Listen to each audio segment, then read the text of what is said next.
اعوذ باللہ من الشیطان الرجیم بسم اللہ الرحمن الرحیم اللہم صلی علی سیدنا و مولانا محمد و علی آل سیدنا و مولانا محمد وبارک وسلم. ناظرین اکرام، رمضان المبارک کے اس بابرکت مہینے میں میمن نیوز کے پلیٹ فارم سے آپ دیکھ رہے ہیں ایک خصوصی رمضان ٹرانسمیشن جس کا نام ہے اس بار احساس ہے رمضان. رمضان ناظرین اکرام جہاں مہینہ ہے روزہ رکھنے کا، اس کا آبجیکٹو یہ ہے کہ ہم تقوی اختیار کریں. یعنی تقوی سے پہلے ہمیں ایک احساس کا شعور بہت ضروری ہے کہ روزہ اور رمضان ہمیں کیوں ملا ہے، اور یہ اگر احساس ہمارے اندر نہ ہو تو در حقیقت یہ مہینہ بھی ہم ایک عام مہینے کی طرح گزار لیں گے. ہمارا آج کا جو موضوع وہ اسی احساس کے ساتھ جڑا ہوا ہے، اور آج کا ہمارا موضوع ہے صحت کا احساس. صحت کا احساس انتہائی اہم ہے کسی بھی شخص کی زندگی میں، چونکہ رمضان میں روزہ رکھنا عبادت ہے، اور یہ ایسی عبادت ہے جو آپ کسی اور سال میں اچیو نہیں کر سکتے. مگر اگر آپ کی صحت اجازت نہ دیں تو روزہ چھوڑ دینا پھر عبادت بن جایا کرتی ہے. حدیث میں ہمیں یہ بھی ملتا ہے کہ کسی صحابی نے روزہ رکھا اور وہ بہت زیادہ بیمار تھے، تو حضور نے فرمایا کہ اللہ نہیں چاہتا کہ تم اپنی جان پر سختی کرو، اس لیے روزے کی رخصت بھی دی گئی ہے. آج ہمارے ساتھ ہماری جو مہمان ہے وہ کسی تعارف کی محتاج نہیں ہے. ماشاءاللہ میں اگر دنیاوی لحاظ سے بات کروں تو شی از ویری ویل ایجوکیٹڈ. انہوں نے اپنی ایک کمپنی بھی کھولی ہے میڈوینچر کے نام سے، اور فارم ڈی ان کی کور ڈگری ہے. تو آج میں نے چاہا کہ اس سے اچھا اور کیا موقع ہمیں مل سکتا ہے کہ ہم ان سے معلوم کریں ادویات کے بارے میں، ادویات کے احساس کے بارے میں، اور اس احساس کے بارے میں کہ ہمیں کتنی دوائیں کتنی یوز کرنی چاہیے، کیوں یوز کرنی چاہیے، کس طرح استعمال کرنی چاہیے، اور رمضان کا مہینہ کس طریقے سے مؤثر ہو سکتا ہے کہ ہم اپنی دباؤ سے چھٹکارا حاصل کر سکیں. میرے ساتھ موجود ہے ڈاکٹر شمائلہ شیوانی صاحبہ. میڈم بہت شکریہ کہ آپ تشریف لائیں، اور اتنی سی کم عمر میں آپ نے اتنا کچھ کر بھی لیا اور اپنی کمپنی بھی کھولی میڈوینچر کی. سب سے پہلے مجھے بتائیں کہ اس کے پیچھے کیا احساس تھا اور کس چیز نے آپ کو مجبور کیا کہ اپنا ایک سیٹ اپ کھولا جائے؟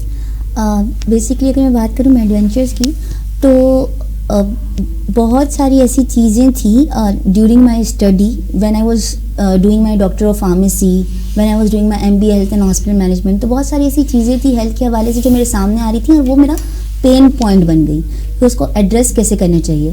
تو سب سے پہلے جو پین پوائنٹ بنا that is chronic disease management. کہ جو ڈیورنگ کووڈ کیا ہوا تھا کہ کووڈ کے کرونک ڈیزیز، پہلے میں اپنے ناظرین کو بتا دوں کہ جو کرونک ڈیزیزز ہوتی ہیں نا، اس میں یعنی کہ لانگ ٹرم ڈیزیز ہوتی ہے، اس سے آپ چھٹکارا نہیں پا سکتے، وہ آپ اس کو صرف مینیج کر سکتے ہو، and they are not treatable, they are manageable. تو جس کے اندر آ جاتا ہے diabetes, hypertension, depression, anxiety, depression mental illness ہو گئی، ہیموفیلیا ہو گیا، کینسر ہو گیا. So these are the diseases جس کو آپ مینیج کر سکتے ہو، آپ اس کو جو ہے وہ ٹریٹیبل نہیں کر سکتے ہو، ٹھیک ہے نا. تو آپ لائف اسٹائل ماڈیفیکیشن کرو گے، مطلب میڈیسنز لے رہے ہوگے، اپنا ایکسرسائز کر رہے ہوگے، ویٹ مینجمنٹ کر رہے ہوگے، چیز اس طرح سے. اب ڈیورنگ کووڈ کیا ہوا تھا کہ جب کووڈ آیا تو پیشنٹس ور ریلکٹنٹ ہاسپٹل جانے کے لیے، کہ اگر ہم ہاسپٹل گئے تو ہمیں ایسا نہیں کہ کووڈ ہو جائے، بیکاز ان کو اپنا کرونک ڈیزیز کا ٹریٹمنٹ ڈاکٹر سے روٹینلی جو چیک اپس ہوتے ہیں ان کے، لائک اگر میں ڈائبٹیز کی بات کروں، ذیابیطیز، وہ 3 مہینے بعد ان کا HbA1c لیول ہوتا ہے، گلائسیٹڈ ہیموگلوبن، وہ 3 months کا آتا ہے، تو وہ چیک کروانے لیبارٹری جانا ہوتا ہے، یا روٹینلی جو ان کی چیک اپس ہوتے ہیں اگر کوئی بلڈ ڈیزیز ہے، ہیموفیلیا وغیرہ، یا کینسر کے پیشنٹس. تو اب دے ور ریلکٹنٹ، ان کو ہاسپٹل جانے میں ایشو آ رہا تھا بیکاز آف کووڈ. تو وہ پھر ٹیلی میڈیسن کا کانسیپٹ زیادہ بوم پر آیا کہ آن لائن کنسلٹیشن لے سکتے ہیں، بٹ اسٹل اتنے سارے لوگوں کو، بیکاز جو ہماری جو پیشنٹس ہیں جن کو یہ کرونک ڈیزیزز ہیں موسٹلی، وہ جو ہے وہ جیریاٹرکس پیشنٹ ہے. جیریاٹرکس یعنی کہ جو older age patient. What was your contribution اس دور میں؟ تو اس میں تو ہمارا یہ کنٹریبیوشن تھا کہ میں نے آن لائن فری سروسز دی، کہ میں نے اپنے جو واٹس ایپ اسٹیٹس، آپ کے اندر ایک احساس ضرور تھا کہ مجھے معاشرے میں اس وقت جو اپنا کنٹریبیوٹ کرنا ہے. تو میں نے آن لائن سروسز دی تھی کہ اگر وہ کوئی کنسلٹیشن کسی کو بھی چاہیے ریگارڈنگ دی میڈیکیشن کے استعمال کے حوالے سے، کوئی میڈیکیشن تو پھر آپ بہت سارے لوگوں سے جڑ گئی ہوں گی جب آپ نے، تو آپ نے کیا محسوس کیا ہمارے معاشرے میں اپنی صحت کے خیال کا احساس کس قدر ہے؟ کیا بہت زیادہ کمی ہے اس احساس کی؟ اگر ہم اپنی صحت کے احساس کی بات کریں، ٹو بی ویری آنیسٹ، ہمارے یہاں پر اس چیز کا احساس ختم ہوتا جا رہا ہے, بیکاز ہم لوگوں نے ہیلتھ کیئر کو ایک سروس کے بجائے نا ایک بزنس بنا دیا ہے. تو جو کہ اگر ہم جو ڈیولپ کنٹریز ہیں ان کی بات کریں تو اسٹیٹ ان کو بیسکلی فنڈ کر رہا ہوتا ہے ٹو مینیج دیئر ہیلتھ, لیکن اگر ہم یہاں پر اپنے گورنمنٹ ہاسپٹلس کی صورتحال دیکھیں تو people are reluctant to go government hospital, وہ پرائیویٹ کو پریفر کرتے ہیں. اور جو ہماری پاپولیشن ہے وہ بہت زیادہ ایلیٹ کلاس کے اس میں زون میں نہیں آتی ہے, تو اگر جو پرائیویٹ ہاسپٹل ہیں اس کا ایکسپینڈیچر ہر کوئی افورڈ نہیں کر سکتا. عوام میں کتنی آگاہی ہوتی ہے اپنی صحت کے حوالے سے؟ میں پوچھنا چاہ رہا ہوں کہ ایک کامن مین ہے, اس کو اپنی صحت کے حوالے سے کتنا احساس ہوتا ہے؟ کیا اس کو بہت زیادہ ایجوکیٹ کرنے کی ضرورت ہے یا وہ پھر بیماریوں کو بہت لائٹلی لیتے ہیں؟ بہت زیادہ اویئرنیس دینے کی ضرورت ہے اس پہ تو, بیکاز ہم لوگ جو ہے اگر میں مینٹل ہیلتھ کی بات کروں تو ہمارے یہاں پہ ٹیبو بنا ہوا ہے, اسٹگما بنا ہوا ہے, کوئی بات ہی نہیں کرنا چاہتا. جب آپ بات ہی نہیں کرنا چاہو گے تو آپ اس ڈیزیز کا سلیوشن کیسے ڈھونڈو گے؟ ٹھیک ہے, اس طرح سے بریسٹ کینسر اویئرنیس کی اگر میں بات کروں تو وہ بھی ٹیبو بنا ہوا ہے. People feel shy to talk about, and if they will not talk تو وہ لوگ کیسے اس چیز کو ریزالو کریں گے؟ اور ہماری سوسائٹی کے بہت سارے ایسے ایشوز ہیں کہ اگر کسی کو مینٹل ہیلتھ النیس ہو گیا تو وہ اس کو ایک الگ ہی نظر سے دیکھیں گے کہ آئی ڈونٹ نو کہ کیا ہو گیا ہے. اگر آپ کے ہاتھ یا پاؤں کی ہڈی ٹوٹ جاتی ہے, آپ آرتھوپیڈک ڈاکٹر کے پاس جاتے ہیں, رائٹ, تو اٹس نارمل کہ آپ اس ڈاکٹر کے پاس جاتے ہیں. لیکن اگر آپ کو مینٹل النیس ہو جاتا ہے تو آپ سائیکیٹرسٹ یا سائیکالوجسٹ کو کاؤنسل کرنے کے لیے, کنسلٹیشن لینے کے لیے ریلکٹنٹ ہو جاتے ہیں کہ نہیں جانا کہ لوگ کیا کہیں گے. جی ایگزیکٹلی. میڈم آپ تو بہت زیادہ جڑی رہی عام عوام کے ساتھ کووڈ میں, مجھے یہ بتائیے کہ ابھی آپ نے جو کرونیکل ڈیزیز کی بات کی, روزہ کس طریقے سے معاون ثابت ہوتا ہے ان سب ڈیزیز کو کنٹرول کرنے کے لیے؟ اچھا, روزے کی اگر میں بات کروں تو اس کی الحمدللہ بہت فضیلت ہیں کہ فاسٹنگ ایک اپنا اگر پلے کرتا ہے رول. اوبیسٹی کے لیے بہت سارے ڈاکٹر ریکمینڈ کر رہے ہوتے ہیں کہ آپ جو ہے وہ روزہ رکھیں, لیکن یہ اگر میں پرسنل جرنلائز بات کر رہی ہوں کہ روزے کی ایک اپنی اہمیت ہے کہ آپ اتنے آورس کی فاسٹنگ کریں گے, ٹھیک ہے, لیکن ہر پیشنٹ ٹو پیشنٹ ویری کرتا ہے. تو میں یہ نہیں کہہ سکتی کہ اگر کوئی پیشنٹ ڈائبٹیز کا ہے تو اس کو روزہ رکھنا ہی چاہیے. اس کو سب سے پہلے اپنے کنسلٹیشن لینی چاہیے کہ آئدر اس کی جو کنڈیشن ہے اس کے حوالے سے اس کے لیے وہ فائدہ ہوگا اس کو کہ نہیں ہوگا. تو میں کوئی ایسی جرنل اسٹیٹمنٹ نہیں دینا چاہتی. بہت اچھی بات ہے کہ ہم اس چیز کو جنرلائز نہیں کر سکتے, اس کیس ٹو کیس, مریض ٹو مریض ویری کرتا ہے, اور جو اس کا کنسلٹنٹ, جو اس کا جو ڈاکٹر ہے وہ بہتر طریقے سے وہی بہتر ہے, وہی جو مشورہ دے گا اسی پہ عمل کرنا ہے. ناظرین, عموماً یہ ہوتا ہے کہ ہم اکثر شوز وغیرہ میں کسی بھی ایکسپرٹ کا کوئی ایک اوپینین اپنی اون سے اخذ کر لیتے ہیں اور ہم سمجھتے ہیں کہ وہ ہم پہ بھی لاگو ہو رہا ہے, مگر ایسا ہرگز نہیں ہوتا. اگر آپ خدا نخواستہ بیمار ہیں اور کسی ایسی بیماری کا شکار ہے جہاں پہ آپ کو زندگی بھر ادویات لینی ہے, تو اس بات کا ضرور احساس کریے گا کہ آپ نے اپنے ڈاکٹر ہی کے مشورے کو ماننا ہے, کیونکہ وہ آپ کی ہسٹری اور بیک گراؤنڈ کو جانتا ہے. یہاں پر ہم آپ کو ایک جنرلی مشورہ دے سکتے ہیں اور ہمارا مشورہ یہی ہے کہ آپ نے اپنے ڈاکٹر ہی کا مشورہ ماننا ہے. میڈم, جب ہم دوائیوں کی بات کرتے ہیں مریضوں کے لیے, بدقسمتی سے ہمارے ملک میں بہت ہی غیر معیاری ادویات ہیں, جعلی ادویات ہیں, اور پھر ہمارے جو لوگ ہیں وہ کہاں سے ادویات خریدیں؟ کیا جعلی ادویات پرکھنے کا بھی کوئی ایسا میجرمنٹ ٹول ہے؟ اس بارے میں چاہوں گا کہ آپ ضرور رہنمائی فرمائیں, کیونکہ ہمارے معاشرے میں یہ احساس ختم ہو چکا ہے کہ لائف سیونگ ڈرگز بھی اب جعلی اور غیر معیاری بن رہی ہیں. آپ کو تجربہ بھی ہے کچھ ایسا, تو آپ پلیز کچھ گائیڈ کیجیے. ہاں بالکل, میں نے فارماسیوٹیکل کمپنی میں کام کیا اور ایز اے ریگولیٹری پرسن بھی کام کیا. تو ڈریپ جو ہے that is drug regulatory authority of Pakistan. تو جیسے ہر ایک سمجھ لیں وہ ریگولیٹری باڈی ہے, تو وہ میڈیسن کی ریگولیشن کے لیے بہت لائک اس سے ہی ریگولیشن ہوگی. مطلب وہ باڈی ہے گورنمنٹ باڈی جہاں پہ ہماری میڈیسن جو بھی آتی ہیں پاکستان میں, کوئی بھی کمپنی اگر مینوفیکچر کر رہی ہے تو پہلے اس کا لائسنس یا رجسٹریشن لینا آپ کو لازمی ہے. اس کے علاوہ آپ اس چیز کو مینوفیکچر نہیں کر سکتے ہو. تو جب آپ کو وہاں سے ڈریپ سے رجسٹریشن نمبر آئے گا تو وہ رجسٹریشن نمبر آپ کی جو لیبلنگ ہوتی ہے, یعنی پیکیجنگ اور لیبلنگ ہوتی ہے, پرائمری کارٹن, سیکنڈری کارٹن, تو اس کے اوپر وہ رجسٹریشن نمبر مینشن ہوتا ہے. ٹھیک ہے, تو اگر جب بھی آپ کوئی میڈیسن لیں تو آپ اس کی پیکیجنگ دیکھ لیں کہ اس پہ رجسٹریشن نمبر وہ ہے کہ نہیں ہے, مطلب مینشن ہے پراپرلی یا نہیں.